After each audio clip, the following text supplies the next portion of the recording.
J'ai été faire aussi Mme Buissoni. Et j'ai été faire aussi un interview Mme Rossillon il y a 5 jours. C'est Véronique Rossillon. Ah, je vois très bien. Elle m'a reçu. C'est tous les gens qui faisaient partie de l'association que votre papa avait montée. Voilà. Et c'est tous les gens qui avaient plein de qualités. D'abord, c'était des scientifiques, puisque le mari de Mme Buissoni est polytechnicien. Il avait fait Polytechnique avec papa, donc je le savais. Avec votre père? Ouais. Ah bon. Alors j'étais très aimée des Buissoni, je disais, oh là là, une fille de polytechnicien. Oh, monsieur Guichard, elle est quand même fille de polytechnicien. Jean, tout de même. Et donc les Buissoni, évidemment, c'était des grands amis. Et puis surtout, c'était tous ces gens qui avaient de l'argent et qui achetaient les collections que votre père souhaitait qu'on achète. Il y avait aussi cette grande qualité-là. Absolument. Et c'est le truc qui a commencé, le premier truc qui est cassé avec les Guémères, c'est ça. Mais moi, je me suis laissé dire, mais on ne va pas démarrer celui Non, pas du tout. Juste pour dire, je me suis laissé dire que très vite, il avait créé une autre association qui avait presque le même nom. Oui. Et les gens continuaient à envoyer les chèques, et du coup... Non, c'était... C'est madame Buissoni. Oui, mais le Pastaga, il était bizarre, c'est-à-dire qu'il a créé une autre association, mais avec les commerçants du village. C'est-à-dire que lui, d'une association qui avait de l'argent, il en a fait une association genre je ne sais pas comment vous dire, gauche prolétarienne ou je ne sais quoi, c'est-à-dire on va prendre les plus pauvres, c'est avec eux qu'on va faire le musée. C'est une jolie idée si ces gens-là avaient quelque chose à raconter, sinon qu'ils n'avaient rien à raconter, et pas un sou, et que c'était dramatique. Et que tout ce côté, c'est tout de même pas la faute de votre papa si dans le Périgord, il y a plutôt des gens friqués, qui sont plutôt intelligents, qui ont plutôt des choses à dire et qui s'intéressent à la préhistoire. Je veux dire, c'est pas lui qui leur a dit surtout soyez riches, parce que votre papa, c'était pas ça, votre papa et votre maman, l'argent, c'était pas le plus important pour eux. Hein. Leur bouquin n'avait plus de valeur que tout ça. Et quand ils se retrouvaient en train de déménager, le souci c'était où va-t-on mettre tous nos bouquins? Le reste, on ne trouvera bien de la place. C'était ça. Ah, tout à fait. C'était vraiment ça. C'était vraiment ça. Ah bon, mais alors j'avais pas compris, excusez-moi, et on en termine avec ça, mais j'avais pas compris que c'était plutôt du coup... Non, bon, qu'il y a eu une autre association. Ah ben il a décidé qu'il en faisait une autre, et que surtout il prenait pas les prédécesseurs, et que surtout il voulait faire ça avec les locaux. Vous savez, le musée de préhistoire, voulu par les habitants des Aisies, voulu... En fait, c'est un monsieur qui n'a fait que mettre de la fumée partout. Pour moi, c'est parfait, parce que si vous voulez, je l'appelle là maintenant, il va me dire « Bonjour Catherine, comment tu vas ?» Il est toujours très sympa. Hein. Je crois que je suis la seule à lui avoir dit ce qu'il était vraiment, et devant tout le monde. Mais il continue à être très sympa avec moi. Puisque moi, j'ai refusé de travailler avec lui après votre papa. J'ai dit non. Il m'a dit, mais on continue la mission avec M. Clélimer. Je lui ai dit non, j'aurais bien volontiers continué s'il était resté dans le droit fil de ce qui était dit, mais faire croire qu'il dit autre chose alors qu'il dit exactement la même chose, parce que le problème, c'est que moi j'ai le programme de vos parents. C'est exactement ce qu'ils ont raconté qui est dit dans le musée, sauf que c'est moins bien dit. Mais c'est la même chose. Il n'y a pas une invention de Clélimer là-dedans. Pas une. Donc, s'entendre dire sans arrêt, ils ont pas fait, ça me fatiguait, moi.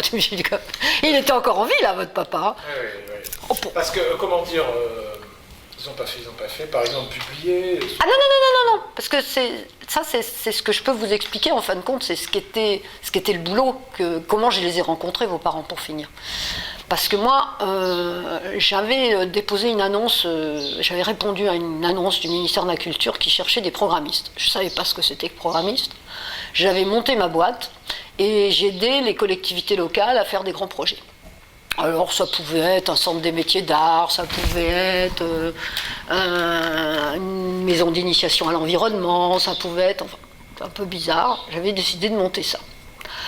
Et puis, je vois un appel d'offres qui dit on cherche des programmistes. Je dis qu'est-ce que c'est que programmiste? Alors je téléphone, je dis qu'est-ce que c'est que programmiste? Ben, écoutez, c'est vous qui définissez les besoins d'un équipement, vous regardez si on peut le faire à tel endroit, combien il coûtera en investissement et en fonctionnement, et vous faites un programme architectural pour définir aux futurs architectes l'équipement. Et donc, vous êtes obligé de discuter avec les utilisateurs, avec les financeurs, etc. Moi, je dis, écoutez, c'est ce que je fais sans le savoir. Moi, je suis un vrai monsieur Jourdain. Tout va bien, je vais faire programmiste. Donc, envoyez donc un dossier. J'envoie un dossier, je suis retenue. 3 mois plus tard, ils me disent, bah, écoutez, donc j'étais retenue parmi les programmistes du ministère de la Culture. On a un travail à vous demander, il faut programmer le Musée national de préhistoire des Hésies. Donc tous les documents sont chez nous, vous pouvez venir les regarder, puis vous faites votre proposition. Je vais au ministère de la Culture, je débarque, et il y a un document qui s'appelle le programme du Musée national de préhistoire des Hésies-Taillac par Jean Guichard. Alors je prends le document, je n'avais jamais vu de programme de ma vie. Je prends le document, je le lis, alors religieusement, je suis restée au moins 4 heures au ministère, et je ressors de là en disant, écoutez, ça va être difficile parce que le programme est fait, donc je ne sais pas ce que vous attendez de moi. Ah non, mais on attend de vous que vous le fassiez, mais d'une façon plus objective, vous comprenez, Monsieur Guichard, il est là depuis, je ne sais pas quoi, 37 ans, donc il n'a pas de recul, il est trop impliqué, donc on attend de vous que vous enleviez un petit peu tout ce qui est trop, enfin j'allais dire passionnel, quoi. Alors, bon, si c'était que ça, je comprends, parce qu'effectivement, par exemple, il disait qu'il voulait des toitures à 2 pentes, vous voyez, mais le document, il était fait. Sauf sur la partie muséo, c'est-à-dire qu'est-ce qu'on allait présenter dans ce musée.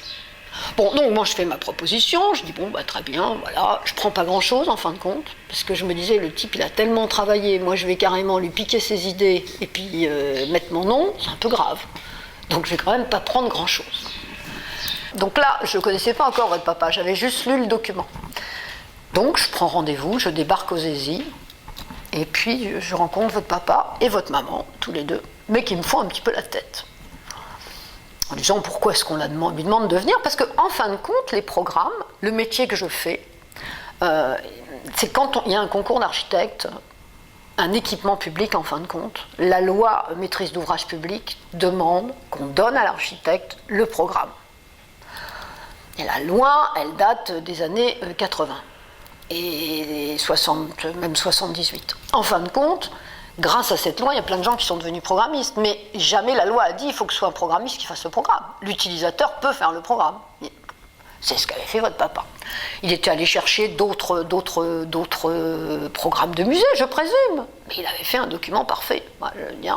Moi, je suis encore sur ce qu'il avait écrit. Hein. Je veux dire, j'ai appris avec lui à faire ce métier. Donc on se voit, il était très très désagréable, je crois même que ce jour-là on n'a même pas déjeuné ensemble. Et puis à la fin de l'après-midi, comme je suis plutôt quelqu'un de franc, je dis mais qu'est-ce qui se passe quoi, vous avez un truc contre moi, je le sens bien, vous voulez pas me parler, ben, bah, évidemment vous arrivez là-dedans, vous avez piqué mon boulot, etc. Alors je lui raconte mon histoire. Je lui dis non, ah bon, mais moi je vous écoute. Vous savez, ils m'ont demandé à la base d'enlever des petites bêtises, mais peut-être qu'on va essayer d'enrichir ensemble et regarder... Donc en fait, à partir de ce moment-là, on a vraiment été très amis. C'était pas. Et alors, ce qui a surtout marqué, c'est que on n'a jamais dit qu'est-ce qu'il y aurait à présenter dans ce musée. C'est-à-dire, on parlait du Musée national de préhistoire des Hésies. Donc, avec le ministère de la Culture. Donc moi, j'avais des rendez-vous avec le ministère de la Culture qui me dit, écoutez, pour tout ce qui est muséo, c'est pas Guichard qui peut faire ça. Il faut vraiment des spécialistes, vous comprenez. C'était à une époque où le musée des Hésies, on l'appelait musée national de préhistoire et pas de la préhistoire, parce que c'était un musée de site. Et puis c'était un musée où on allait en short, donc c'était pas un musée de sérieux. Vous voyez ? Mais ça je peux vous dire, hein, c'est les grands patrons du ministère de la Culture qui le disaient. Donc c'est vraiment pas un musée de sérieux, etc. Moi, jeune à l'époque, je disais peut-être que parmi ces gamins en culotte courte, il y a le futur préhistorien de demain, c'est complètement ridicule, c'est logique qu'on soit en short quand on est en vacances, et c'est pas pour ça qu'on veut bronzer idiot, même à l'époque. Non. Donc ce n'est pas un musée national de la préhistoire, c'est un petit musée de site, le site des Hésies, vous voyez, petit musée de site, donc c'est le musée national de préhistoire. Important parce que depuis, il a gagné son article. Il s'appelle Musée national de la préhistoire. Bon. Sur la muséo, non. Nous allons faire un groupe de travail, et notamment avec Denis Vialou, qui lui, tout de suite, quand je suis allée le rencontrer tout seul, m'a dit, c'est vraiment des plaisantins. S'il y en a un qui sait faire le programme, c'est Jean, et aidé de Geneviève, donc moi, je ne vais pas m'amuser à vous faire de programme. Bon. Donc, on ne sait toujours pas ce qu'on présente en muséo. On lance quand même l'appel à candidature et 9 architectes font des propositions. Alors, évidemment, ce sera Buffy qui sera retenu, mais votre papa avait préféré, je crois que c'était, je ne me souviens plus du nom, c'était un architecte lyonnais, mais bref, c'est bien Buffy qui est retenu. Sauf que Buffy ne savait pas ce qu'on allait présenter dans ce musée, puisqu'il n'y avait pas de programme muséographique. Et que donc, dans les coupes que Buffy nous a proposées à l'époque, il y avait des dolmens et des menhirs. D'où la grande hauteur. Si vous voulez, on ne met pas les silex ou 8 mètres, hein. Mais les dolmens et les menhirs, ça mérite quand même quelques hauteurs. Avec votre papa, évidemment, quand on a vu ça, on était assez mort de rire. Enfin, reconnaître, à force de ne pas vouloir dire. Bon. Donc, une fois que ce type est retenu, ce Buffy, on dit il va falloir quand même qu'il recompose complètement son projet parce que ça ne fonctionne pas avec nos silex. Et donc, il y a eu une semaine de colloques aux ESI avec tous les pontes de la préhistoire qui sont venus, et pour essayer d'expliquer à Buffy qu'on n'allait pas du tout présenter ça. Et ensuite, avec vos parents, on a fait le programme muséographique. Et c'est là-dessus que Buffy a continué à travailler. Alors ensuite, pourquoi ce musée ne s'est pas fait du temps de vos parents ? Parce qu'il y a eu plein de soucis. Parce qu'à chaque fois, il y a eu notamment la famille à laquelle on rachetait le bâtiment en dessous, qui étaient des grands amis de Chirac, qui, je crois que c'était un médecin, je crois que c'était l'ami du professeur Cabrol, quelque chose dans ce goût-là. Bref, à chaque fois, ils ont réussi à casser la déclaration d'utilité publique que votre père faisait en tant que maire. À chaque fois, boum, c'était cassé, et à chaque fois, on en reprenait pour un tour. Mais le programme muséographique, c'est-à-dire les collections, tout ce que ce musée avait à raconter, j'ai eu une mission complémentaire et je l'ai écrit avec vos parents. D'accord. Et c'est ce programme qui a été repris par monsieur Cléier-Mers dans son temps, c'est-à-dire qu'à un moment donné, votre papa était en même temps maire. Bon. Donc en tant que maire, il me dit un jour, écoutez Catherine, c'est bien gentil toute cette histoire, il me faut un musée de préhistoire à moi, monsieur le maire, mais comme je n'ai pas de plan d'occupation des sols, je n'impose pas de parking. Donc on est en train de construire un immense vaisseau qui va accueillir un maximum de monde sans parking, puisque comme je n'ai pas de plan d'occupation des sols, le maire que je suis n'oblige pas à faire des stationnements. Donc le maire que je suis vous demande si vous pouvez me faire une petite étude pour essayer de trouver un stationnement. Ce que j'ai fait avec lui, et le stationnement, c'est celui qui est sur place. Donc j'ai travaillé aussi, j'ai travaillé avec le conservateur et avec monsieur le maire. Alors attendez, le stationnement, c'est ce qui est près de la Vézère, là. Ouais. D'accord, c'est ça. Et le plan d'occupation des sols, alors il a fini par en avoir un? Il n'y en a jamais eu, parce que la commune était petite et qu'à l'époque, il n'y avait pas. Alors ça veut dire que c'était le règlement national d'urbanisme qui fonctionnait. Et l'État était bien content de ça, parce que la plupart du temps, quand il y a un plan d'occupation des sols, qui s'appelle maintenant les plans locaux d'urbanisme, évidemment, quand on fait un équipement public, on lui impose quelques parkings tout de même, surtout quand c'est un équipement de cette taille. C'est-à-dire que si M. Jean Guichard, maire à l'époque, n'avait pas fait ce parking, il n'y aurait même pas eu une aire de stationnement aux ESI. C'est aberrant. C'est aberrant. Et l'aire de stationnement qu'il a faite, M. le maire, il a dû acheter tous les terrains, tout seul. La mairie des ESI, avec ses 800 habitants à l'époque. Et pas beaucoup de sous, croyez-moi que c'était pas beaucoup de sous. Donc c'était quand même quelqu'un d'incroyable d'aller faire ce truc-là. Donc moi je l'ai aidé à trouver des subventions, bien sûr. Alors on s'est inscrit dans je sais plus quoi, un plan de référence. Le plan de référence des ESI de Taillac, voilà, face au grand musée de la préhistoire. Et là, il avait sa casquette de maire, donc j'étais au conseil municipal, je présentais le projet, etc. Donc ça, c'était assez séduisant. Et puis après, est arrivée sa retraite, donc en fait, il avait un petit préféré dont il ne m'a jamais donné le nom, à qui il aurait aimé confier ce musée, et c'est pas celui qu'a retenu le ministère, la direction des musées de France. Et je crois que la direction des musées de France a fait la bêtise de le dire à Cléier-Mers, que c'était pas le préféré de M. Jean Guichard, et ça, je crois que c'est ce que je crois est une grande bêtise, parce qu'une fois qu'il était désigné, je pense que Jean Guichard n'aurait rien dit, quoi. C'était comme ça, quoi. Mais l'autre, c'était un petit teigneux, le petit Cléier-Mers. Donc il en a beaucoup voulu à votre père, et là après ça s'est un peu dégradé. Moi, en tant que programmiste en tous les cas, votre papa s'en allant, le ministère de la Culture m'a dit, vous pouvez continuer à travailler avec M. Cléier-Mers. Donc moi j'ai eu droit à une grande réunion au ministère de la Culture, avec M. Erland Brandenburg, qui était directeur adjoint des musées de France. qui avait donc tous les documents que j'avais fait avec votre papa, et qui passait la main, si vous voulez, à Cléyemer, en disant Cléyemer, vous avez lu tout ça, est-ce que vous pensez qu'on peut continuer à travailler, dans ce sens? Donc Cléyer, en pleine réunion devant tout le monde, a dit que non, que c'était pas possible, que toutes les collections qu'il y avait n'étaient pas prises en compte, que lui, il allait en avoir beaucoup plus que ça, et que ce qui était proposé, c'était pas ce qu'il fallait faire. Et puis, on se retourne vers moi, on me dit donc, est-ce que vous considérez que vous pouvez continuer à travailler? Ah, j'ai dit, écoutez, non, parce que moi, j'aurais bien volontiers travaillé si on m'avait dit qu'il fallait enrichir le discours, parce que c'est ce que les Guichard auraient souhaité, hein, de toute façon, on ne va pas rester...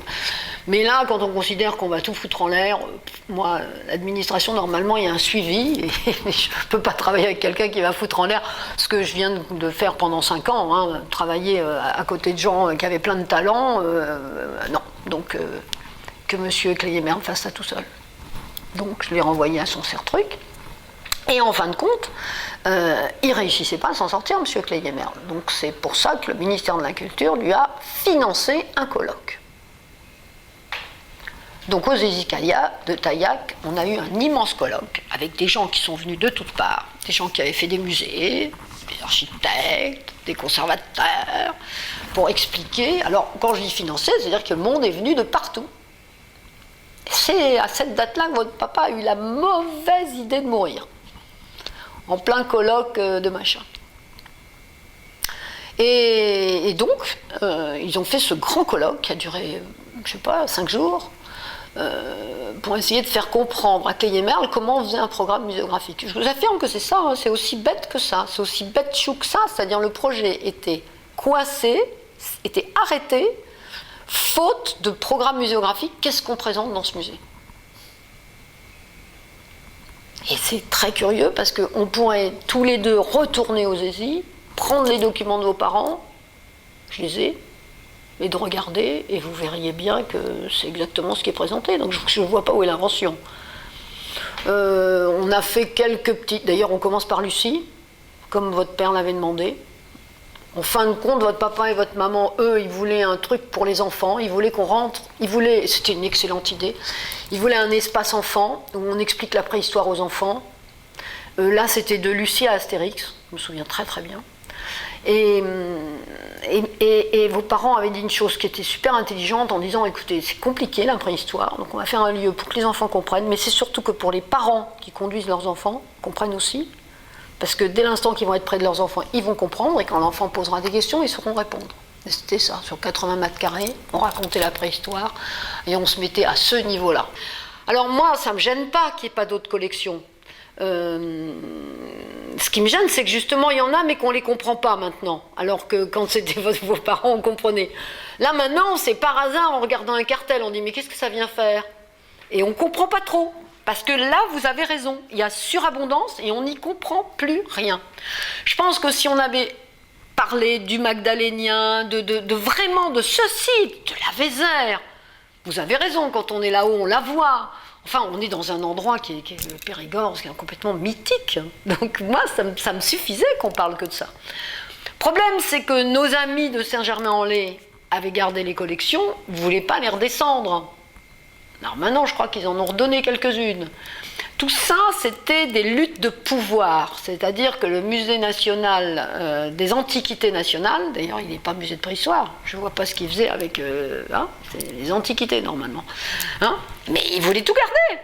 Ils voulaient tout garder. Et il n'y a pas un seul visiteur. Je crois que Saint-Germain, il y a 50 000 visiteurs.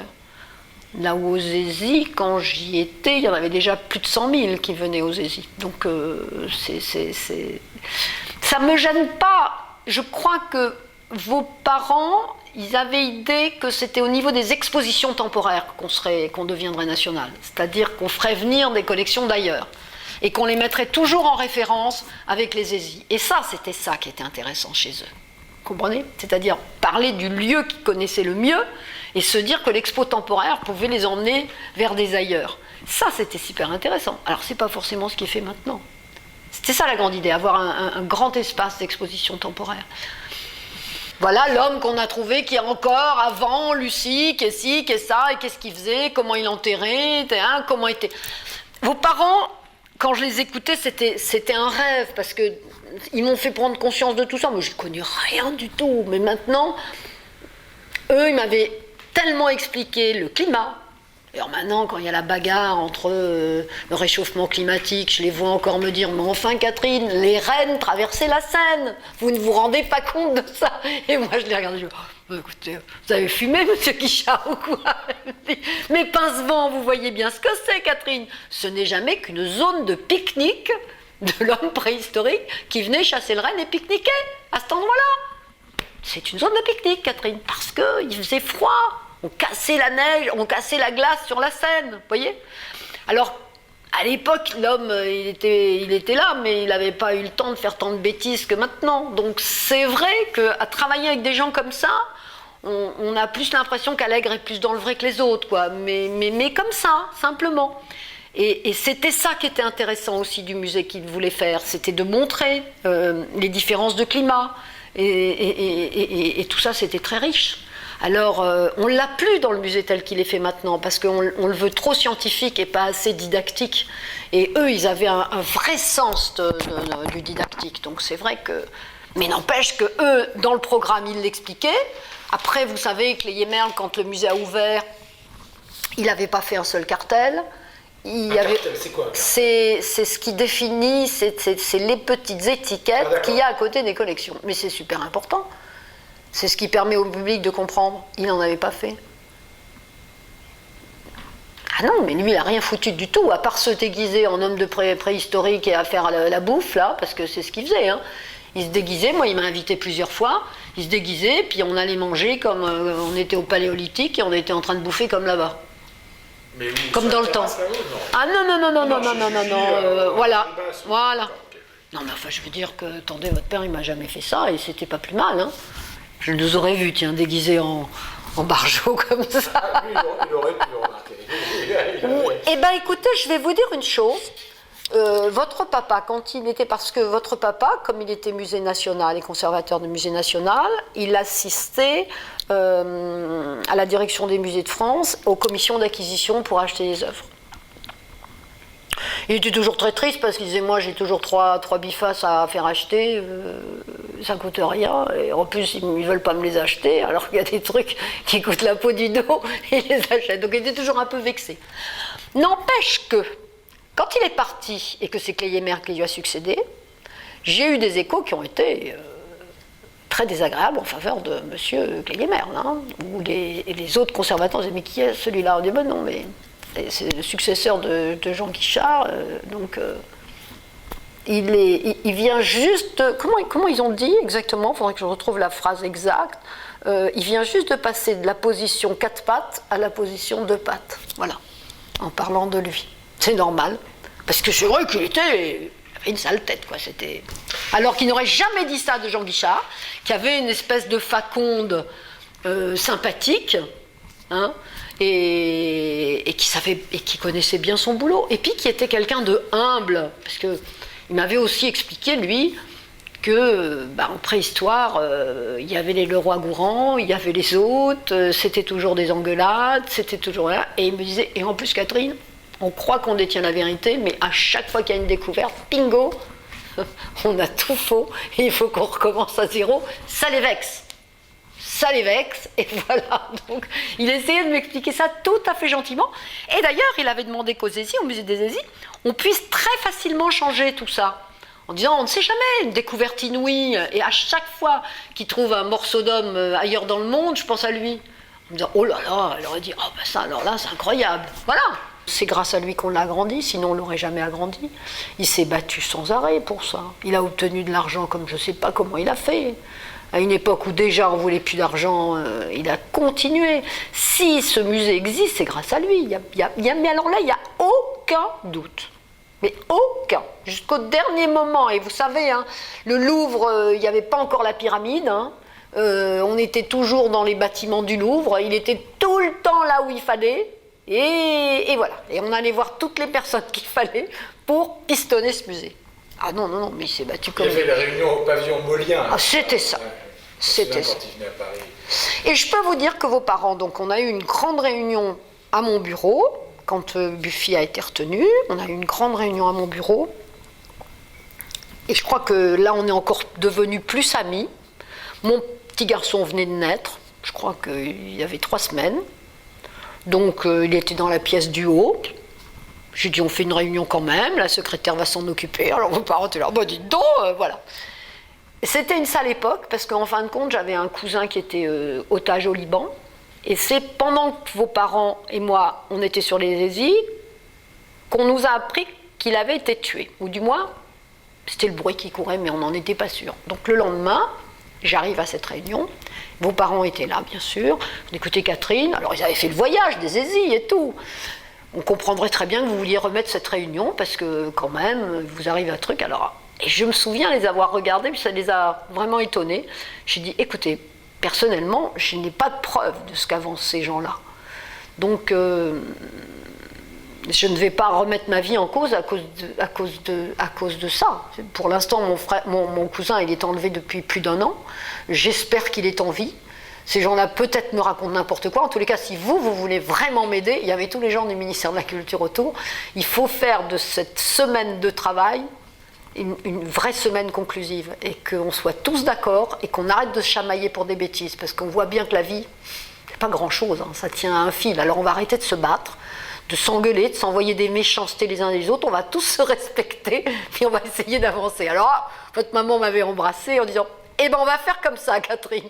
Et du coup, il n'y a plus, vous savez, un truc sur, non, on suspecte, c'est pas bon, c'est ci, c'est ça, voilà. Donc, on s'en est servi de tout ça.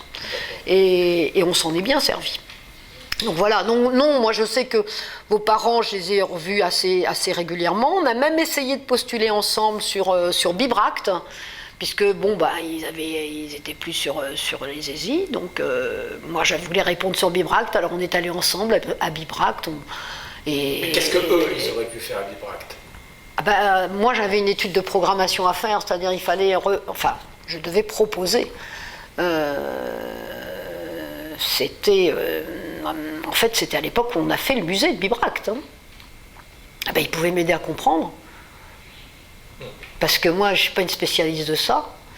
Et ils étaient extraordinaires, tous les deux. Parce qu'il y a tellement d'argent à Bibracte.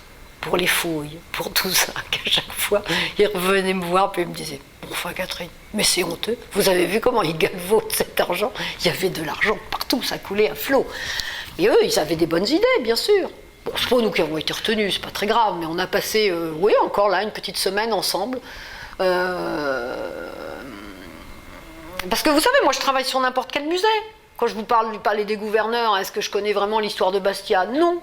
La préhistoire, c'est encore plus compliqué que l'histoire de Bastia, parce qu'on finit quand même par vite en faire le tour. Donc, eux, ce qu'ils pouvaient apporter, c'était des scientifiques qui pouvaient tout décortiquer, tout m'expliquer, celui que je vous dis. Et sur le site de Bibracte, c'est assez extraordinaire, parce que Bibracte, en fait, c'est un endroit qui a été quitté parce que les Romains ont dit, vous fichez le camp de Bibracte et vous allez vous installer à Autun, on ne veut plus que vous soyez là parce que vous avez continué, vous êtes un peu trop haut, vous allez continuer à nous embêter. Donc vous partez. Ce qui fait que quand on fouille un Bibracte, on ne trouve que des trucs cassés, parce que quand les gens déménagent, ils emportent les trucs qui fonctionnent et les trucs qui ne fonctionnent pas, ils les laissent sur place. Donc toutes les fouilles ne donnent que des trucs pas très intéressants. Mais je sais pas, vos parents, ils avaient des belles idées, même en architecture, et puis, je sais pas, c'était agréable de travailler avec eux. Alors vous êtes venu plusieurs fois à Logeriotte. Bien sûr. Donc vous vous souvenez de la maison? Bien sûr. Elle était chouette, la maison, le bureau, là. Elle était très très chouette, cette maison. Elle était très très chouette. Mais je suis allée aussi quand ils se sont rapatriés à, je ne sais plus comment ça s'appelait, j'étais allée aussi.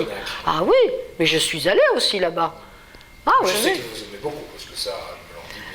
Mais vous savez, ça allait au-delà du travail, c'est-à-dire qu'on s'est rencontrés toujours dans des circonstances un peu difficiles, parce que il y avait toujours des trucs un peu tristes. Quand j'ai travaillé avec les Soubérans sur le musée du Périgord, parce que j'ai travaillé sur le musée du Périgord et sur le truc qu'a fait Jean Nouvel, là, sur Vésunia. C'est moi qui ai fait la programmation aussi. Et c'était après les Hésies, donc évidemment que je continue à voir vos parents. Et même votre papa, il me laissait devant chez les Soubirous en me disant « Mais ces deux-là, Catherine, ce sont deux... » Alors je dis « Écoutez Jean, vous ne pouvez pas dire ça, vous ne pouvez pas dire ça. » Je dis mais si Catherine, ce sont des... Je dis « Mais non, je vous dis,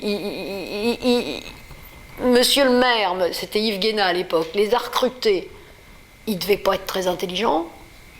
Et puis le travail qu'on leur a donné, ils les a pas rendus malins. » Moi, je me souviens, et vos parents avaient un tel recul par rapport à tout ça. C'est vrai que c'était deux gentilles personnes, les Soubirous, mais il n'y avait aucune qualité, quoi. C'était un truc en train de mettre des couleurs sur des photos qu'elle tirait de la guerre du feu pour essayer d'expliquer des trucs.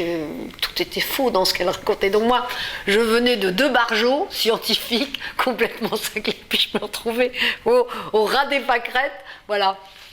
Mais en même temps, il disait, vous êtes quand même extraordinaire, Catherine, parce que vous défendez même... Je dis, mais je défends l'indéfendable, Jean, je vais pas dire. Moi, vous savez, hein, l'État, il fait ce qu'il veut. Hein, on met des gens incompétents dans des endroits. Moi, je vais pas dire qu'ils sont incompétents. J'essaye de faire au mieux. Voilà. Et total, on a fait un beau projet. Je crois que Esunia, ça plaît, le truc de Jean Nouvel plaît, voilà. Après, les gens qui vont me dire, il fallait faire ci, il fallait faire ça, c'est comme aux Zézis, si vous voulez. Au bout d'un moment...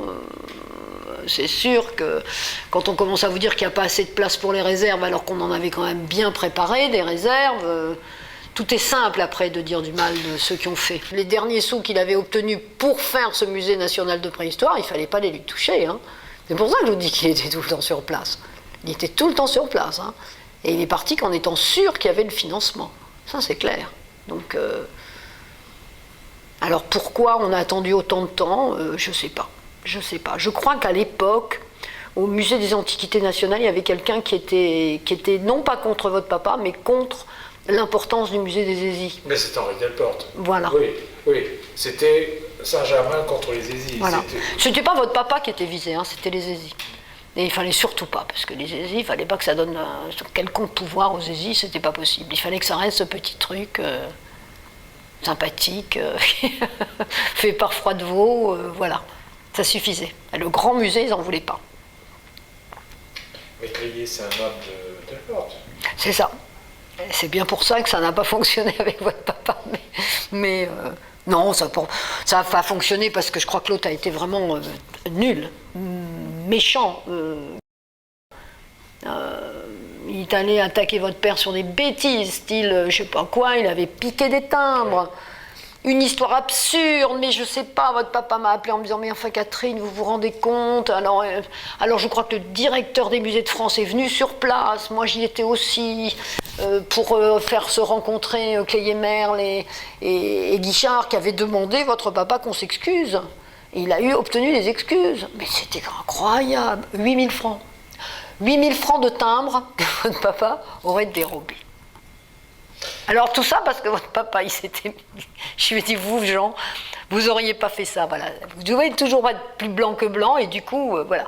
Il avait décidé de faire un petit cahier où il mettait ce qu'il envoyait comme courrier. Sauf que, quand c'était en 10 exemplaires, il émettait une fois, quoi. Et se servant de ça, l'autre a décidé que... en fin de compte, Monsieur Guichard avait donc provisionné une somme de timbres qu'il n'avait pas consommée. Vous comprenez? Alors qu'en fin de compte, le maire des Zézis, le plus souvent, envoyait son courrier depuis la mairie des Zézis, même quand c'était le musée, et que je pense que c'est plus ça qui était ennuyeux, parce que j'avais dit un jour, j'ai dit, faites attention quand même, c'est complètement du mal, mais je sais plus, moi, je suis d'un côté, de l'autre, de toute façon, dans les deux cas, il n'y a pas de sous. Alors, hein, voilà. C'est quand même absurde, voilà. C'est quand même bête, quoi, maladif et méchant. Et après, cette espèce de méchanceté, quand votre papa a déposé toute sa collection, de lui interdire de revenir voir sa collection aux Zézis. Avoir votre maman au téléphone en disant Jean, il était en train de mourir, et l'autre, il ne veut pas le laisser rentrer. Mais attendez. Comment on fait ça? Collection de quoi? De cailloux ou de livres? Il a donné cailloux et livres, je crois qu'il a donné aussi une partie de sa documentation. Mais c'est cailloux aussi. Mais il continue à les étudier, ces cailloux. Tout ce qu'il a fouillé à Logerie Haute, enfin, il faudrait que je sache exactement ce qu'il a donné. Il les avait remis mais il n'était pas obligé, puisqu'il était en train de les étudier. Donc il les a remis, souhaitant continuer à les étudier. Et ça aurait été tout à fait logique. Mais l'autre lui interdit l'entrée. Et puis il y a une histoire de bouquin aussi. Ah, je sais qu'il a estimé aussi que votre papa avait volé des bouquins. Enfin, c'était absurde, alors que c'est des bouquins qu'on lui offrait constamment. Non, puis c'est le contraire. C'est le contraire. J'ai même la preuve. Ah oui. J'ai une preuve que c'est le contraire. J'ai un bouquin d'un typologue belge qui s'appelle Jean Dehinzelin de Bourgourt, qui avait fait la campagne de Nubie avec mes parents dans les années 61, 62, 63, 64. Et Jean Dehinzelin, fin 64, a sorti un bouquin de typologie, comme Borde en a sorti aussi à peu près en même temps d'ailleurs. Et donc évidemment, il en a dédicacé un à mes parents, il leur a envoyé, début 65, et tout de suite mes parents ont tamponné J et G. Guichard, c'est tout à fait normal. Tout à fait. Et ensuite, quand ils sont arrivés aux Zézis, et ça, Alain Rousseau, je ne sais pas si vous connaissez, oui, je vois. me le dit devant la caméra, Alain Rousseau m'a expliqué que dès qu'ils sont arrivés en 67, ils ont placé leur bibliothèque de préhistoire aux Zézis pour que ça puisse être consulté, pour que ça serve à tout à fait. Et ça ne m'étonne pas de... C'est Laurier, le premier, qui a un petit peu checké tout ça, et Alain Rousseau aussi. Bon. Et, enfin, je veux dire, l'installation pour qu'on dit de la bibliothèque. Et donc, or, ce livre que j'ai fini par récupérer a été retamponné Musée national de préhistoire. Ce qui prouve bien que certaines fois, parce que là c'est vraiment agent Guichard. Mais évidemment, évidemment. Donc, ça prouve bien que cette opération de double tamponnage, contrairement aux assertions de celui qui avait été mandaté pour faire ces opérations de vérification et qui était Gérard Mouillac, qui est aujourd'hui décédé, contrairement à ces assertions, la plupart du temps, c'est le contraire qui s'est passé. C'est-à-dire qu'ils ont tamponné Musée national de préhistoire des livres qui appartenaient à mes parents. Vous voyez, parce qu'il y a quelqu'un de Paris aussi qui est venu pour l'inventaire à un moment donné. Mais ça, vous n'avez pas. C'était sûrement avant que vous commenciez vous-même à intervenir. Oh non, c'est pas sûr. Non, peut-être pas. Non, c'est pas sûr. Il y a quelqu'un qui a été mandaté, qui est venu, qui a dit bonjour, maintenant, c'est tout de suite inventaire de la bibliothèque. Et c'est moi qui m'en occupe. Et ça. Là, déjà, il a été mis sur le grille.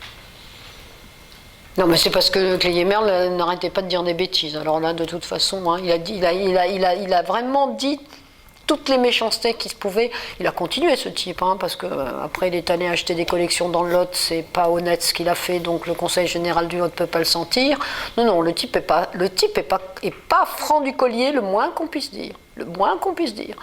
Plus d'une fois, moi je vous dis, je l'ai déjà bien envoyé balader, mais plus d'une fois je m'étais dit que j'irais lui mettre ma main sur la figure. À ce point, hein. Ah ouais, parce que j'ai trouvé que c'était vraiment misérabiliste, que ce type était misérable. Votre papa meurt, il y a le colloque qui s'ouvre, votre maman qui me dit ce qui serait bien, Catherine, c'est qu'on puisse parler de Jean, vous vous rendez compte, il vient juste de mourir et le colloque s'ouvre, ce serait bien qu'on puisse le mettre en hommage à Jean Guichard. Alors évidemment, je crois que c'était Jacques Salois qui devait être directeur des musées de France à l'époque. Donc je fais ma demande et puis on me dit non parce que, comment il s'appelle, notre ami Cléier-Merle ne veut pas. Et puis pourquoi pas Peyronnie, pourquoi pas Nana, pourquoi Jean Guichard, parce qu'il vient de mourir. Et que c'est lui qui a obtenu tous les sous pour faire ce truc-là, c'est tout. Bon, non. Bon. Alors comme je savais que Roland Dumas venait... non pas inaugurer le colloque, mais recevoir tous les participants après au restaurant d'à côté où on était tous invités en grande pompe. Je me suis rapprochée de Roland Dumas, il se trouvait que je le connaissais à cause de mon cousin, comme quoi, et que je le connaissais à cause de votre papa, puisqu'il était député, et que c'était lui qui était venu inaugurer tous les espaces publics de la mairie des Zézis. Donc c'est lui qui était venu inaugurer le parking, inaugurer tout ça. Et donc on s'était rencontrés. Bon. Alors je lui ai appelé lui, en lui disant, mais est-ce que vous pouvez en parler au moins? Ah, il m'a dit évidemment que je vais en parler. Et du coup, lui a parlé de Jean Guichard. Alors franchement, c'était vraiment absurde. Je me souviens avoir dit à Salois, écoutez, ce que vous n'avez pas osé dire, lui il va le dire. C'est quand même insensé, quoi. Alors pas dans le même lieu, parce que... l'autre il avait décidé que c'était pas bon, quoi. Le Cléier-Merle, il voulait pas. Mais c'était n'importe quoi. Je dis, mais même la mort, ça vous fait pas vous arrêter vos conneries. Même la mort. Je dis, mais vous savez, hein, le jour où tu vas crever, toi Cléier, j'espère être encore vivante pour pouvoir dire, et on l'oublie. À l'époque, je l'appelais, c'est pour vous dire. Hein. Et exprès, hein, à chaque fois on me disait, mais non, c'est merde, au dos. Ah non, moi j'ai vraiment senti ce que ça pouvait être que quelqu'un de bidon. Parce que je me disais, parce qu'on peut, comme m'expliquait votre papa, avoir des théories différentes, s'engueuler parce qu'on n'est pas d'accord. Mais on se respecte. Et là, il n'y avait pas ça. Il n'y avait pas ce simple respect. Alors, franchement, que les coups bas. Allez me dire que les deux autres étaient des escrocs. Vous voyez votre maman. Alors là, franchement, c'est absurde. C'est absurde. Alors qu'on les voyait partis avec... on ne sait pas comment on va s'en sortir, on ne sait pas de quoi la vie va être faite. C'est vrai, ils sont partis, ils étaient quand même... Non, moi j'ai trouvé vraiment que c'était un petit peu du grand n'importe quoi. Ben, c'est-à-dire qu'ils sont partis et il y avait une sorte de précarité. Il y a toujours eu une précarité chez eux, malgré tout. Je sais bien. Attendez, il y avait pire, parce que tout de même, votre maman, elle était payée rien du tout. Et pendant toutes ces années-là, elle a assuré tous les ateliers pédagogiques du musée. C'est-à-dire que Jean Guichard sans Geneviève, ça ne voulait rien dire du tout, et le musée ne voulait rien dire du tout. Parce que tout l'aspect pédagogique, c'est votre maman. Ça, c'est clair. Et elle était payée à l'époque rien. Je crois que ça devait être 1500 francs par mois. On se moque de moi, là, quand même. Là, j'avais dit que c'était purement scandaleux. Parce qu'elle avait je ne sais pas ce qu'on lui avait donné comme qualificatif. Hein. Mais la plupart du temps, vous savez, on nous raconte les commerçants, leurs femmes qui n'ont pas de statut. Mais les conservateurs, c'est pareil. Alors c'est peut-être parce que ça commence pareil. Moi, j'ai trouvé ça honteux. Parce que là, il y a vraiment un travail scientifique. Dans le cas de votre maman, enfin, les bouquins qu'elle a fait, c'était quelqu'un, votre maman. C'est honteux ce que faisait le ministère. Et ça, c'est l'État qui faisait ça. Alors évidemment, quand ces personnes-là vont à la retraite, il y en a un, on lui a refusé qu'il soit conservateur en chef, je sais pas quoi, pour pas qu'il touche... il a fini par l'être, mais il a lutté, hein. Il a lutté, hein. Jean-Patrick Caille, ça veut dire quelque chose? Oui, tout à fait. A lutté aussi à l'époque. Il y a des gens qui se sont battus pour qu'au dernier moment, Parce qu'il était très inquiet de ça. Et pendant ce temps-là, vous aviez votre maman qui avait travaillé vraiment comme... C'est pas possible ce qu'elle faisait avec les élèves là-bas. C'était incroyable. C'était elle, en fait. Ce qu'on a appelé maintenant pompeusement dans les musées le service des publics, elle était le service des publics, elle toute seule. Hein? Et si les Zézis étaient connus, c'est à cause d'elle. Hein? C'était pas... Elle était très pédagogue. Évidemment. Puis elle n'avait pas peur de toucher les choses, d'être éventuellement un peu choquante. Tout à fait. Et les Zézis étaient connus aussi à cause de cette espèce d'abominable statue qu'il y avait en haut. Et votre papa qui se mettait toujours devant sur c'est dommage parce que elle veut rien dire cette statue. Mais en fait, les Zézis, c'est connu juste à cause de ça. De ce truc qui ne veut rien dire. C'est la tour Eiffel des Zézis, quoi. Mais bon, c'est vrai que... Il se mettait à côté, il disait, vous vous rendez compte? Ça, c'est quand même très amusant. Et autrement, donc, en ce qui concerne mes parents eux-mêmes, ils avaient un côté non-conformiste quand même. Ah, bah, totalement. Totalement non-conformiste. Totalement. Pour moi, c'était vraiment... Mais même dans ce milieu de conservateurs, c'était des gens vraiment très à part. Alors moi, au début, j'ai cru que c'était parce que c'était des préhistoriens. En me disant, bon, ces gens-là, c'est pas comme les musées de Beaux-Arts, c'est pas... Mais depuis, j'en ai beaucoup. J'ai vu beaucoup de musées archéologiques. Non, ils sont très conformistes, au contraire. Donc, c'est pas vrai. C'était vos parents qui étaient comme ça. C'était... je sais pas. Ils avaient un côté que j'aimais parce qu'on avait l'impression que c'était vraiment leur musée. Mais pas méchant, ce que je veux dire. C'était... Ils vous invitaient chez eux, quoi. Le musée des Zézis, c'était... C'est merveilleux d'être comme ça, de vouloir tout donner pour le public. En plus, je me souviens quand elle était passée à Apostrophe, elle m'avait prévenu, il fallait que je regarde Apostrophe, j'ai regardé. Oh, c'était extraordinaire. Ouais. Et qu'est-ce qu'il était fier, votre papa. Ouais. C'était extraordinaire. Comment elle l'envoyait balader des fois. Parce qu'en fait, je voyais plus souvent Jean, parce pour finir, on allait déjeuner ensemble quand on bossait. Et puis elle ne souhaitait pas être des nôtres. Mais après, quand j'allais chez vous, chez eux, là, elle prenait toute sa place. Ouais. Il était marrant. Il voulait rien dire si elle n'en était pas d'accord. Hein. C'était vraiment... Mais elle le boostait bien. Hein. Allez, vas-y. Puis défends-toi. Ah non, c'était vraiment... Et alors, demain ou après-demain, j'ai rendez-vous avec Michel Ruchowski. Alors, Michel Ruchowski, c'est un grand monsieur. C'est un grand monsieur parce que lui aussi, il travaillait à la direction des musées de France, il y est toujours. Et il était inspecteur. Il était jeune.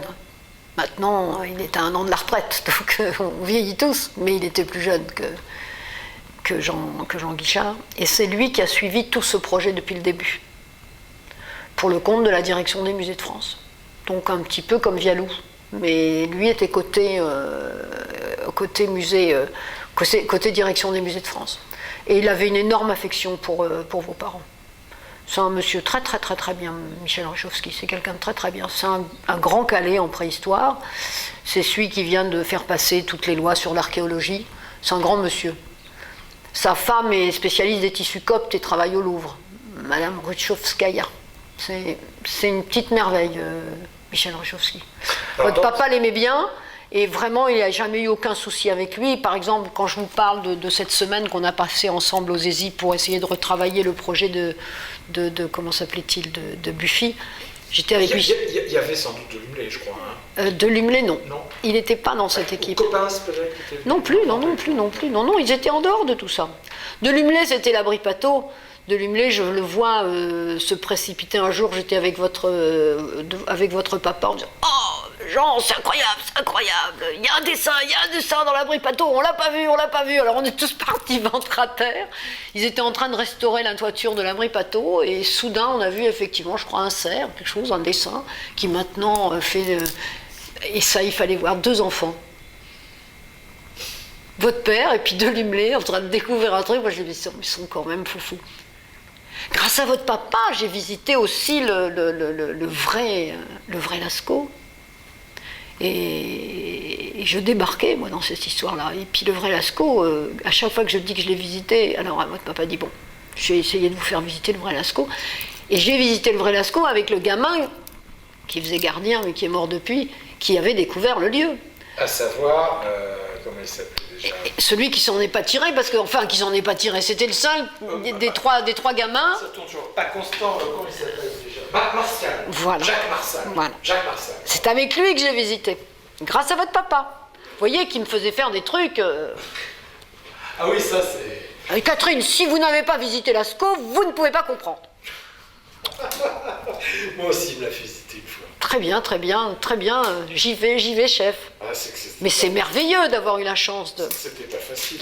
Et donc... Encore moins aujourd'hui. Ah bah maintenant je pense que c'est fini.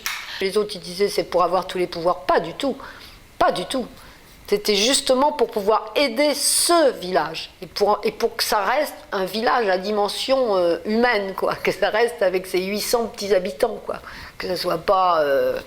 C'est ce que je trouvais extraordinaire. Et la façon dont ils rencontraient chacun. Et moi, il me disait, mais vous savez, mère, c'est quelque chose, j'aurais jamais pu penser que ce serait un boulot aussi compliqué et difficile. Parce que vous savez, mère, c'est comme curé. Sauf que nous, on nous réveille. Vous savez, quand il y a un gamin qui s'est tué sur la route, et qu'on me réveille la nuit, que c'est moi qui dois aller prévenir les parents, c'est moi. C'est moi le maire qui doit prévenir. Voilà. Et donc, ça, c'est quelque chose, vous ne pouvez pas savoir, Catherine, c'est quelque chose, après, pendant des jours et des jours, je ne peux pas me rendormir. C'est affreux d'être obligé d'aller casser la vie de quelqu'un comme ça. Et voyez comment il était ? Voilà. C'est le seul maire qui me dit ça. J'en ai connu des maires. Voilà. C'est pas marrant d'être maire à cause de ça. Voilà. Il y a le curé et le maire, et puis depuis de plus en plus, c'est surtout le maire et pas le curé. Voilà, pratiquement, c'est ce qu'il est. Hein ? D'ailleurs, ce qui est amusant, c'est qu'ils ont refait les cloches, et comme il avait réussi à mettre du pognon de la commune dans les cloches, du coup, il y a son nom qui est gravé. Alors, il y a Monseigneur Patria, je ne sais pas quoi, puis Jean Guichard, alors qu'il était complètement athée. Ah bah complètement. Alors, donc, mais c'est bien, il est devenu une cloche, quoi. Ça lui aurait bien plus d'être une cloche qui sonne faux à l'église, voilà. Voilà, donc... Alors, donc, oui, donc, pour en revenir à l'organigramme, juste, il y avait Michel Richovsky qui représentait les musées de La France, direction des musées de France. Et Denis Vialou, il représentait qui? L'INP. L'IPH. Ou l'IPH, oui. L'IPH, d'accord. Oui, mais l'IPH... L'IPH en tant que scientifique, c'est-à-dire qu'au départ, la direction, le ministère de la Culture, estimant que votre papa n'était pas à même de dire ce qu'il fallait montrer dans ce musée, ne le lui avait pas dit, puisqu'ils ont toujours été très peu francs du collier au ministère de la Culture, c'est le moins qu'on puisse dire, et avait voulu mettre en place un travail entre Michel Richovsky, qui lui tout de suite dira, de toute façon, c'est pas ma partie.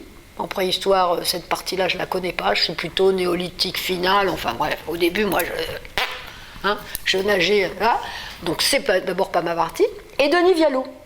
C'est-à-dire que tous les deux devaient faire ce que votre père, soi-disant, savait pas faire. Or, tous les deux avaient une grande affection et surtout estime pour votre père. Donc, nous avons, à 4, entre votre papa, Denis Vialou, Michel Richovsky, 5, parce qu'il y avait Geneviève et moi, et ben on a fait ce programme, qui a reçu l'aval de tout le monde. Sauf de Clélier-Merle quand il est arrivé, mais comme c'est ça qui l'a suivi, je ne peux pas vous dire. C'était ça en fait, c'était ça.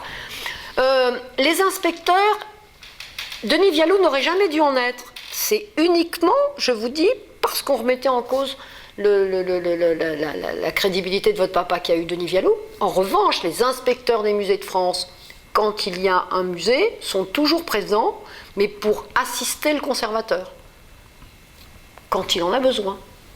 Mais jamais ne se substitue au conservateur. C'est tout. Parce que c'est l'époque où il y avait Cognam aussi, non? C'est l'époque où il y avait Cognam, bien sûr, et Cognam était venu aux Zézis, à l'hôtel Cro-Magnon. Oh bah ouais. Il était venu, quand on avait travaillé cette semaine, il était venu le dernier jour. Ah oui, grand personnage, Cognam. Ah oui. Et Cognam, il se positionnait comment dans cette affaire? Ben, Cognam, c'était lui qui disait que le musée de préhistoire des Zézis ne pouvait être qu'un musée de site puisqu'il y avait des gens en short. C'est lui, le public en short. Mais lui, ce qu'il souhaitait surtout, c'est que ce musée se fasse. Alors, la franchise de Cognam, je ne sais pas. Il se positionnait de façon, comme disait sa hiérarchie, je veux dire. Dans le fond, notre ami Guichard Delporte ne s'entend pas trop avec lui, donc, hein, on va rester côté national, on va quand même pas... Hein. Et Hubert Landais? Hubert Landais, c'était pareil, c'était les deux pareils. Vous savez, il n'y avait pas... Votre papa, tout le monde l'aimait bien, mais après, il y a leurs propres histoires entre eux. Donc, moi, je ne peux pas vous dire, tout le monde l'appréciait, tout le monde était d'accord pour faire ce musée, il n'y avait que cette espèce d'idée que lui ne saurait pas ce qu'on... Écoutez, je ne peux pas mieux vous dire que des architectes qui répondent avec des dolmens et des menhirs, je ne l'invente pas, ça. Tout ça parce qu'on n'a pas osé dire. Voilà. En fait, ce qu'on aurait voulu, c'est que Delporte fasse le programme, si vous voulez. C'était à lui de le faire. Après tout, qu'il fasse le programme. Et tout ça parce que mon père était arrivé par le circuit Borde, Bureau des Fouilles, Jean Chabert. Oui, c'est pour ça. Avant que ça soit intégré en 72 à la direction générale. C'est exactement ça. C'est-à-dire qu'il n'était pas... il avait, voilà. C'est ce qu'une certaine façon, on décidait qu'il n'était pas du sérail, mais bon... Maintenant, c'est plus du tout comme ça. Hein. Tant mieux. Maintenant, c'est plus du tout comme ça. Et quant à moi, c'était mon premier musée. Je ne comprenais absolument pas comment fonctionnait cette direction. Je ne comprenais pas comment on pouvait remettre en cause quelqu'un comme lui. Donc vous savez, hein, moi, je ramais, moi. Je ramais. Heureusement que je me suis trouvée avec des gens très gentils.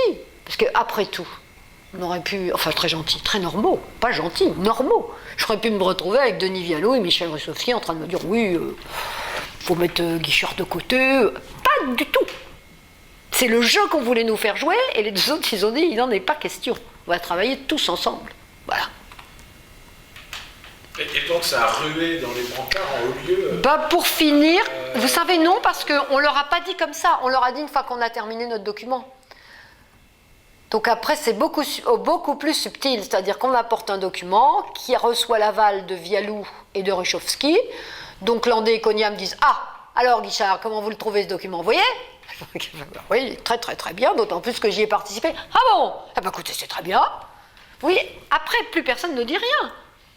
D'accord. Non, le projet n'a jamais été retardé pour des raisons financières. Il a toujours été retardé pour des raisons architecturales. Par exemple, au dernier moment, même quand ça a été construit, il y avait quand même de l'eau dans les réserves, donc ils avaient mal fait les travaux. Et en même temps, avec votre papa, on l'avait dit depuis le début, parce que quand on se met contre la falaise et qu'on laisse de la place, l'eau, elle vient directement. Donc si vous voulez, toutes les erreurs qu'on avait vues dans le projet, ce sont... Buffy, il avait donc fait 8 mètres de haut, et puis il avait fait des espèces de vitres tout du long, comme ça, comme des arêtes. Et en fait, c'est parce qu'il voyait le bâtiment éclairé la nuit. Il avait fait ça pour la nuit. Alors votre papa lui avait dit, mais écoutez, on peut peut-être essayer de regarder ce que ça donne aussi le jour, parce que ce serait quand même important pour le public. Donc, Puis votre papa, il était contre le projet Buffy, donc il a été assez dur au début. Et Michel Ruchowski, comme moi, vous savez, quand on se retrouvait le soir, on se mettait, on dînait, et puis après, on allait face à la localisation future du musée, on se mettait là et on disait « Est-ce qu'on a fait le bon choix ?» Parce que quand même, ça va être impressionnant, à cet endroit-là, voilà. Et la plupart du temps, j'ai le souvenir de votre papa qui m'expliquait que pendant 50 000 ans, l'homme n'avait pas abîmé cette falaise. Et Buffy, qui à l'oral a dit, on lui avait demandé de décrire son projet, il dit « Je veux laisser une cicatrice ». Et votre papa, il disait « Mais comment je peux prendre un Italien qui est en train de me dire « Je vais faire une cicatrice ». Vous voyez votre père, il dit « Mais vous l'avez entendu, Catherine, mais c'est honteux !» Nous, on dit depuis 50 000 ans, hein, même Froidevaux, il s'était glissé dans le truc, Froidevaux, on croit que ça a toujours été là. Le château, enfin, c'est les restes, c'est quand même incroyable. Et là, tu dis, je vais mettre une cicatrice. Alors, vous comprenez bien qu'il était contre le projet. Parce qu'à l'époque, ce n'était pas anonyme, le concours. Les architectes venaient présenter leur projet. Je vous dis que Buffy, il a dit, il faut laisser une cicatrice. Ah ben oui, mais cicatrice, il n'était pas d'accord, votre père, hein, pour la cicatrice. Ah non, mais c'était vraiment... Et puis après, on avait aussi des soucis. Et puis là, je crois que c'est le dernier gag que je peux avoir, mais je ne me souviens plus de leur nom. Il y avait des types, un couple qui travaillait au CNRS sur les abeilles. Oui, monsieur et madame Darcher. Alors ceux-là... Elle, c'était les fourmis et lui, c'était les abeilles. Oui. Alors ceux-là, ils avaient décidé qu'ils ne se laisseraient pas faire parce que le musée allait être devant leur fenêtre. Non, c'est pas parce qu'ils... Alors on était allé les voir avec monsieur le maire. Là, j'avais vraiment vu ce que c'était. Avec leurs abeilles et leurs fourmis, et payés à rien foutre. Hein. Là, moi, je crois, là, vraiment, c'était dramatique. Et ils en avaient des sous, hein. Ça, je sais pas, mais je me souviens qu'ils étaient très originaux. Un lama dans son jardin. Ouais. Mais lui, il avait des nœuds papillons. Ah, complètement. J'en porte beaucoup. Il avait nœuds papillons, et puis il avait toujours des jeunes étudiantes. Alors, ça courait partout, avec des jeunes étudiantes, chasse à l'abeille. M'a fait rencontrer des gens bizarres, votre papa, quand même. Hein. Je vais vous dire, les Aziz, il doit y avoir un microclimat, quand même, parce qu'ils étaient quand même assez nombreux à être barjots. Ah, mais ces deux-là, ils avaient décidé comment dirais-je, ils feraient tomber le permis de construire à cause de ça. Ils ne pouvaient pas, hein. Ouais. Donc votre papa m'avait dit, Catherine, venez voir, parce qu'il faut qu'on voit si... Non, Vous avez monté une association. Oui, ils étaient tout à fait... Alors, ils n'étaient pas contre le projet. Il y avait aussi Bousquet, qui lui n'était pas au simple propriétaire, qui était un hôtelier, et qui avait décidé de... Oui. Mais là, c'était pour des raisons personnelles. Enfin, ils voulaient faire monter les enchères, non? Ils étaient tous pour des raisons personnelles. C'est ça qui n'allait pas. C'est-à-dire que... En fait, on était en train de faire un grand musée pour tout le monde, et eux, attends, ça va être devant ma fenêtre, et l'autre, oui, parce qu'ils voulaient effectivement faire monter les enchères du terrain. Et puis, Et puis il y avait quand même ce bâtiment en bas qu'on prenait et qu'on n'aurait pas dû prendre au début. Dans le projet, il n'était pas prévu qu'on l'achète. Après, on s'est dit que c'était mieux comme ça. Quel bâtiment en bas La maison, qui était la fameuse maison du copain du docteur Cabrol, grand ami de Jacques Chirac, et qui nous a cassé systématiquement la DUP, la déclaration d'utilité publique. Elle a toujours été cassée par eux. Ils avaient de tellement bons avocats qu'à chaque fois, ils trouvaient une ânerie, non pas de monsieur le maire, mais du commissaire enquêteur, la plupart du temps. Ce qui fait qu'avec votre papa, on s'est demandé si le commissaire enquêteur, il n'était pas copain et qu'il ne faisait pas exprès la bêtise, parce qu'on se dit, c'est pas possible à ce point-là. C'est ça qui a reculé à chaque fois. Oui, c'est la maison qui a fait à gauche avant de m'attaquer. Voilà, exactement. Exactement. On a des photos comme ça d'avant. Ma mère avait fait des photos à M. Rousset, qui était le laborantin, de la queue, la file d'attente. Tout à fait. Alors il y a 5 ou 8 photos où on voit effectivement. Tout à fait. Et c'est ce dont se servait votre papa pour dire mais il faut faire quelque chose. Oui, il y avait ça. Ouais. Il y avait la queue et puis il y avait dans les salles où on voyait même plus les vitrines. On voyait que des têtes. Ouais.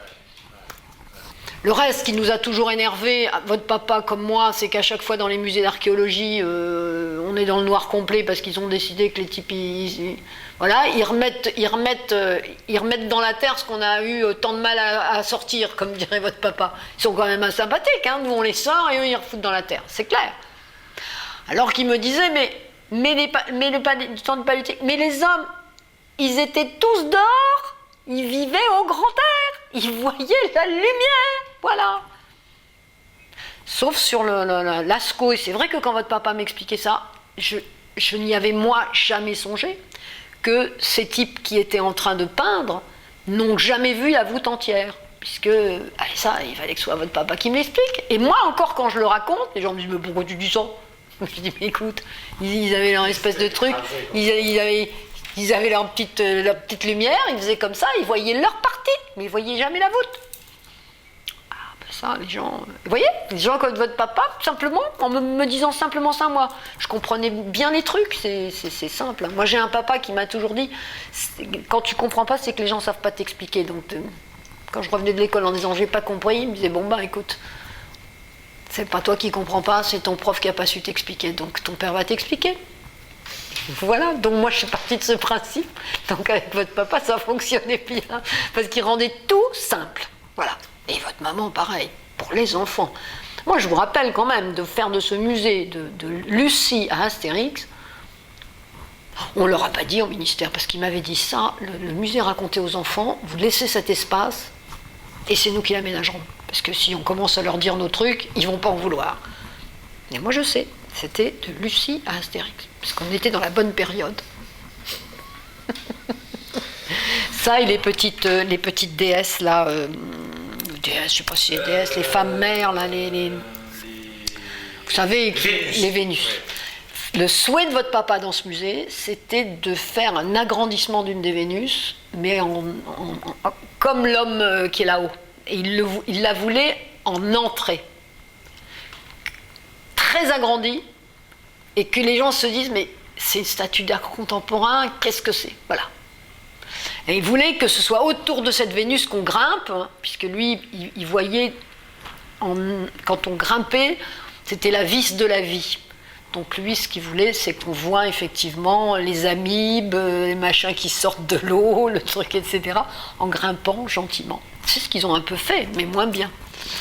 Et c'était autour de cette Vénus qui devait être un appel, comme votre maman disait, ils seront là, ils seront dire, mais qui? C'est un Giacometti, c'est un quoi? C'est un... Eh ben non.